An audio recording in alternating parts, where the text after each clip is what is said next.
علم اور دولت۔ مصر میں کسی جگہ دو بھائی رہتے تھے۔ ایک نے علم پڑھا اور دوسرا مال جمع کرتا رہا۔ نتیجہ یہ رہا کہ پڑھنے والا تو علامہ ہو گیا اور پیسہ جمع کرنے والا شاہی خزانچی بن گیا۔ ایک بار دولت مند نے عالم بھائی کی طرف حقارت سے دیکھ کر کہا، ہم تو خزانے کے مالک ہو گئے مگر تم مفلس ہی رہے۔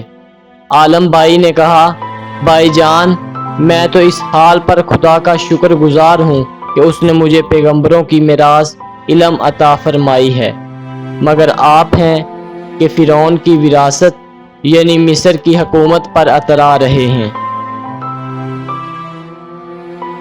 جوتا اور پاؤں۔ زمانے کی گردش اور دنوں کی سختی سے میں کبھی دل شکستہ اور رنجیدہ نہیں، مگر ایک بار ضرور ملال ہوا جب میرے پاؤں میں جوتا نہ تھا اور نہ خریدنے کو جیب میں پیسہ تھا۔ میں حیران پریشان کوفے کی جامعہ مسجد میں جا نکلا۔ دیکھتا کیا ہوں کہ ایک شخص کے پاؤں ہی نہیں۔ بس میں نے اپنے پاؤں کی سلامتی پر خدا کا شکر ادا کیا اور ننگے پاؤں رہنا ہی غنیمت۔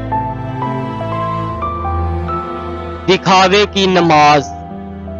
ایک عبادت گزار شخص نے بادشاہ کو کھانے کی دعوت دی۔ جب سب کھانے پر بیٹھے تو اس شخص نے بہت کم کھایا اور جب نماز کے لیے کھڑے ہوئے تو اس نے معمول سے زیادہ پڑھی۔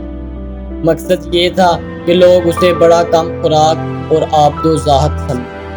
جب اپنے گھر پہنچا تو کھانا طلب کیا۔ اس کا ایک سمجھدار لڑکا تھا۔ اس نے کہا کہ میں نے ان کے سامنے کم کھایا تاکہ کام آئے۔ لڑکے نے کہا، تو پھر آپ نماز دوبارہ پڑھ لیجیے، اس لیے کہ آپ نے کچھ نہ کیا جو کام آ سکے، یعنی آپ کی دکھاوے کی نماز حقارت گئی۔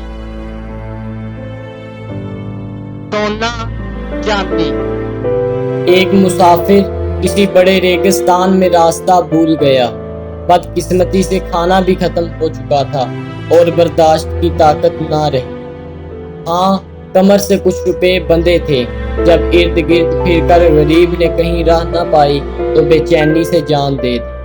کچھ عرصے بعد اس طرف کسی قافلے کا گزر ہوا تو دیکھا کہ مرنے والے کے سامنے روپوں کی ہمیانی رکھی ہے اور زمین پر یہ لکھا ہوا ہے، مال و دولت سے پیٹ نہیں بھرتا، سونے چاندی سے چلجم اچھے ہیں، جس سے پیٹ تو بھر سکتا ہے۔ برائی کا علاج برائی نہیں ہے۔ شیخ سعدی رحمۃ اللہ علیہ فرماتے ہیں کہ میں مدرسہ نظامیہ میں تحصیل علم کرتا تھا۔ میرا وظیفہ مقرر تھا اور لکھنا پڑھنا ہی میرا اوڑھنا تھا۔ میرا ایک ساتھی مجھ سے بہت جلتا تھا۔ ایک دفعہ میں نے اپنے استاد کے پاس شکایت کی اور کہا، اے استاد محترم، جب میں کسی حدیث کی تشریح اور اس کے نکات و رموز بیان کرتا ہوں تو میرا یہ خبیث دوست مارے حسد کے انگاروں پر لوٹنے لگتا ہے۔